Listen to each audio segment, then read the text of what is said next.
I sold my body to feed my family. They spent the money on parties. I think I got tired of living for everyone else. At 23, I decided to completely distance myself from my family. I didn't say anything. I didn't explain. I just disappeared. Since I was a teenager, I had to take on a role that was never mine. My father was absent, and we never got any kind of support from his side of the family. Not a phone call, not a visit, not a single bit of financial help. As the oldest sister, the responsibility of taking care of my mom and siblings fell on me. There was no choice. It was either that or watch them fall apart completely. And when you're young, you think you have to do it, that there's no other way. You don't even question it, you just do it. It started small. I skipped hanging out with friends so I could watch my siblings after school. Then I got a part-time job to help buy groceries, and I kept going. The adults around me said I was being so strong and so mature for my age.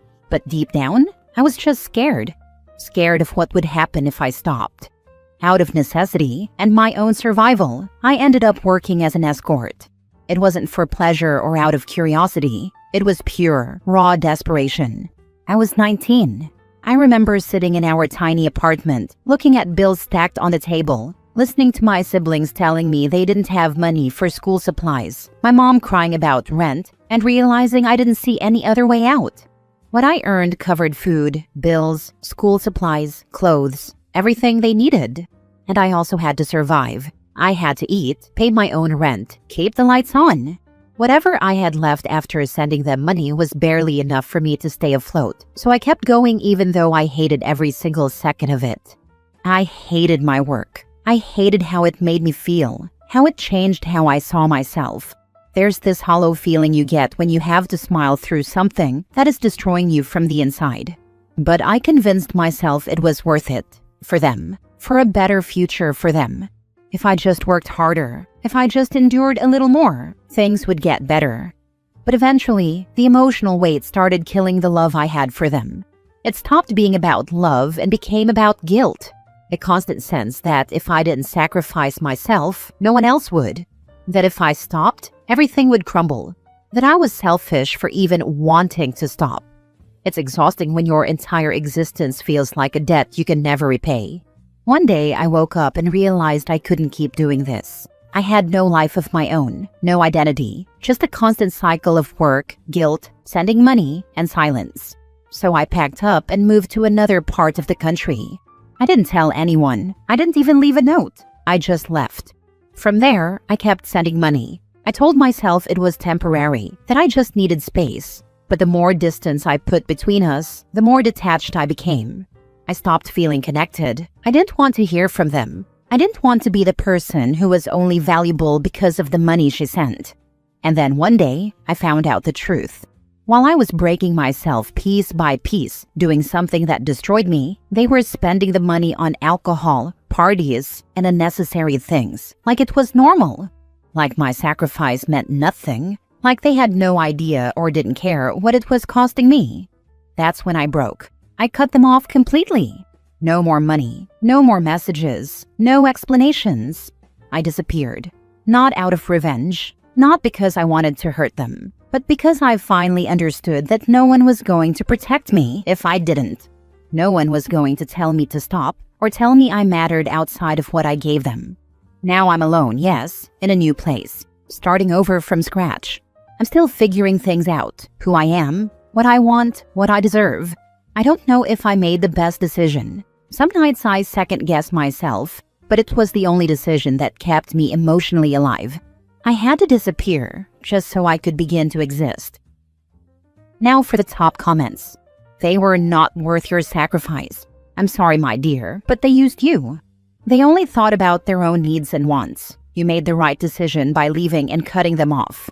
I hope you can heal now, grow and find people who do care about you. I'm sure you'll make it through. You come across as a smart and strong young lady. Much love from an internet stranger.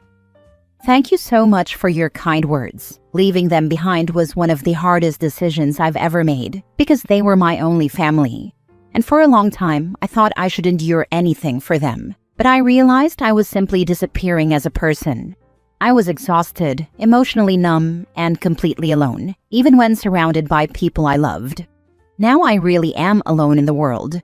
But oddly enough, I'm finally starting to feel peace. I'm recovering, little by little, building a life just for myself. And honestly, it feels so new and strange. But it will be a path I build for myself, and it will be better. Thank you again for taking the time to write this. It means so much more than you know. Oh, honey, brave doesn't even begin to describe what you are.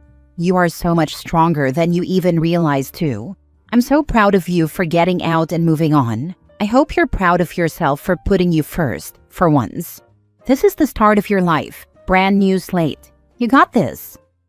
Please be sure to choose yourself. Every single time, in every instance. You are precious and worth choosing. Remember the airline rule. Take care of yourself and make sure you are good first, before you assist anyone else. Hugs to you, my dear. Now I know, it's never worth sacrificing for others, not even family. They'll never truly see how much it costs you. I'm 23, and I'm only just realizing I was never supposed to play the role of a parent to my own family. But life doesn't ask. It just hands you that burden. Thank you for reminding me to choose myself. Next story. My ex-husband returned my dogs to the shelter and one was euthanized. I fought so much for those dogs, and in the end, he won our dogs in the divorce. He had the dogs before our marriage. My ex-husband and I were only married for 2 years. I was completely shocked when I saw on FB that one of my dogs was euthanized at a shelter. Gracie was my favorite dog. She was only 6 years old, and the shelter killed her. She was the sweetest dog I ever met. She loved everyone and everything. My other dog, Shank, was on an adoption page I saw on a local FB group I follow. I immediately called the shelter and said I wanted to adopt him and that he was my old dog, explaining my situation.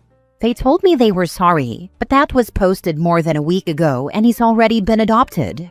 My heart is so broken. I called my ex-husband, and his explanation was that he didn't have time to take care of the dogs anymore, and that they would be in a better home in a more active environment, since the dogs barely went outside when they were living with him. He probably had those dogs for a few months after our divorce, and then he put them in a shelter. I said he should have just given the dogs to me. I loved them. He didn't want to give them to me because he wanted me to suffer. He didn't want me to be happy. He knew how much I loved those dogs, and to make my life miserable, he'd rather have his own dogs euthanized than for me to have them because he knew how much those dogs meant to me. He did say that he didn't think Gracie would get euthanized. He had to see the posts to believe it. I showed it all to him.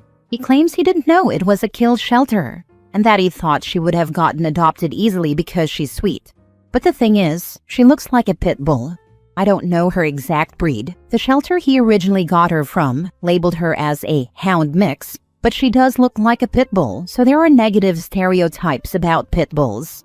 And then she's 6 years old, and dogs don't get adopted at an older age, so obviously this was going to happen. I didn't worry too much about Shank since he's a lab. I just hope he truly is in a good home. This whole thing is just so terrible. I keep having dreams about my dogs. I miss them so much. Your ex-husband is an evil human being. That's devastating. I'm so sorry. Yep, knowing for a fact that you wanted them, he was willing to let 2 creatures suffer just so he could be petty.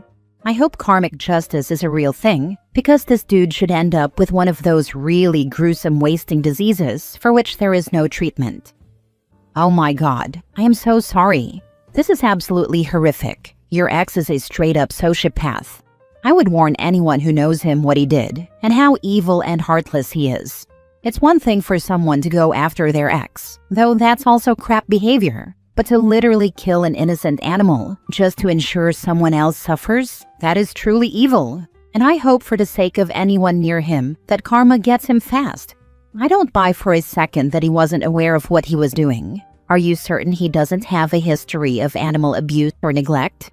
My heart hurts for you and for poor Gracie, who was probably so scared. I'll be thinking of you and hoping you can heal from this. I just can't wrap my head around the fact that he used our dogs against me. He knew how much I love that dog, and he wouldn't give them to me. He would rather put them in a shelter and God knows what will happen to them or who would have them, just out of spite and hatred toward me. I'm so glad I didn't have kids with this man. He would have found a way to use the kids against me too. OP, you should blast him on every social media site. Share the pictures of the shelter's euthanasia post. Explain how he would rather them be in a shelter than with their mom who fought for them and loved them. Let the world know just how evil this man is. I'm trying to understand what shelter advertises when they euthanize a dog. They were advertising the adoption posts and saying that Gracie is on the euthanization list unless someone adopts her, and they were posting a pic of her with a countdown for euthanization. Then there was a memorial post for Gracie. I saw the posts too late and I called the shelter and unfortunately no one adopted her. Next story. My boyfriend won't marry me, but he wants my child to have his last name. We've been together for 5 years, and I've been pushing marriage since we were dating for 2 years. He always said, it's too fast, or I'm not ready yet, to now saying, what do we need the government involved for in our relationship? He has major trust issues with marriage because almost all his family members are divorced and they lost so much financially. He thinks once we sign the papers, our relationship is going to change. Meanwhile, I don't feel secure in my relationship without a marriage. It just doesn't feel safe and secure. My relationship doesn't feel real. I hate going to doctor's appointments, and the form asks me if I'm single, married, divorced, or separated. I'm forced to circle single, even though I ain't single. There's no baby daddy option. Being a baby mama is just insulting. It makes a woman feel like we're not enough, and there will always be a door open because we don't have the highest level of commitment. I explained to my boyfriend what it means to be married to me, and he said he can't do it, but he wants to stay together, live together, and have this baby together. I told him if I can't have his last name, then my child won't have his last name. He told me not to be goofy now, and that's just silly, because all babies have their father's last name. Even when the kids barely even know their fathers, they still got their daddy's last name. Which is true. I've never met someone with their mama's last name, but I'm serious. I'll give my baby my last name as long as the hospital staff lets me. My only fear is my boyfriend doing the birth certificate while I'm recovering. That's exactly what happened to someone else I knew. It's been 5 years. If he wanted to marry you, he would have. Give the baby your name. I have a friend who gave her child her last name. It's not like you aren't allowed to. He doesn't have any right to fill out the birth certificate if you aren't married, OP. Make sure you let the nurses know so he doesn't try to sneak it while you are recovering from labor and/or surgery. Or better yet, don't let him in the room for the birth.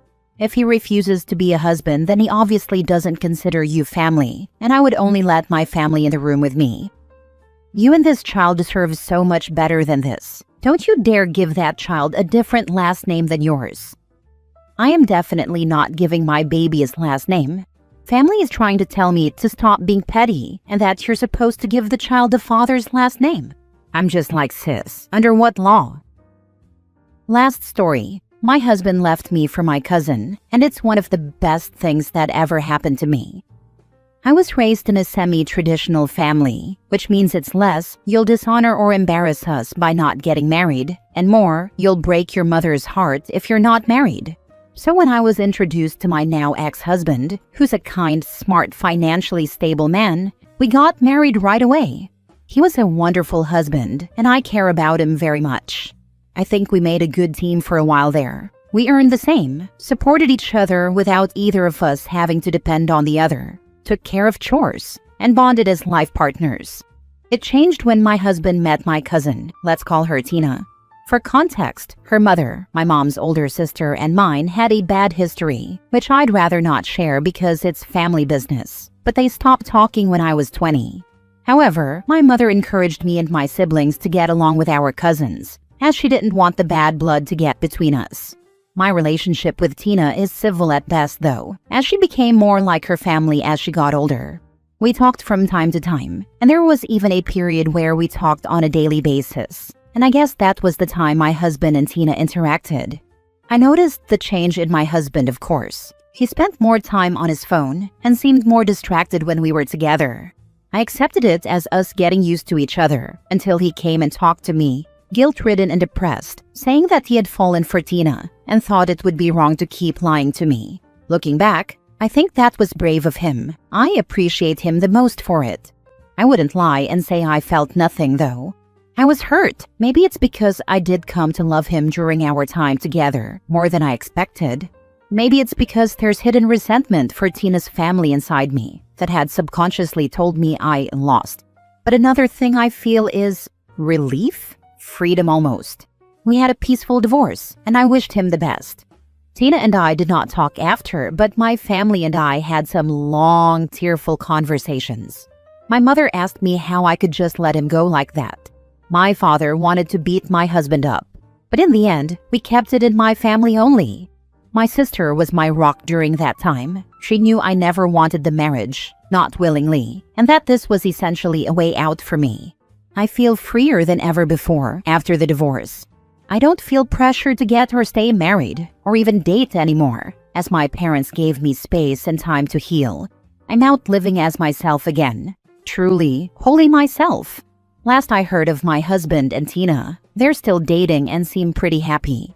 P.S. One of the last things Tina's mother said to mine was, "You'll have to beg me for help one day." I think it's funny because it did come true somehow for the younger generation. Tina did help me in a sense. Toast to you, cuz. Edit. Just wanted to add that he never cheated on me physically. Like they didn't sleep with each other behind my back before the divorce. As I mentioned, he talked to me about it very clearly and maturely. Someone in the comments said that we got married for the wrong reasons, and you were right. I am grateful for everything we've been through together and happy for him. I respect your opinion on what counts as cheating. If he can do it to you, he can and will do it to her too. Your cousin took the trash out literally. Haha, I don't really think so. We were simply not romantically compatible at the start, and I'm happy he found someone who's right for him. He allowed himself to create such a bond that he fell for someone else despite his vows. You can be forgiving, but he's still trash. Definitely different from most Reddit posts. I'm glad you found an escape way back when, with what seems like was a marriage between two dear friends. It's interesting that even though you came to love him, that you feel relief in the end.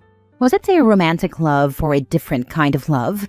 Overall, I'm glad you get to live life as you want without pressure now. Find whatever works for you. It sounds like you're set up for a happy road ahead, no matter which way you pick. Good luck with whatever you do next. I was not sure what kind of love, but I definitely love my freedom more. Haha. Either way, it's still difficult when a spouse wants to break things off when we have settled in a comfortable place for a long time. Thank you kindly for your good luck. Congratulations on your freedom, and hope your parents stay off your back longer. Yes, I secretly revel in the fact that they see me as so vulnerable from the divorce now, that they just stop bringing up romance as a whole. Home visits have never been more relaxing.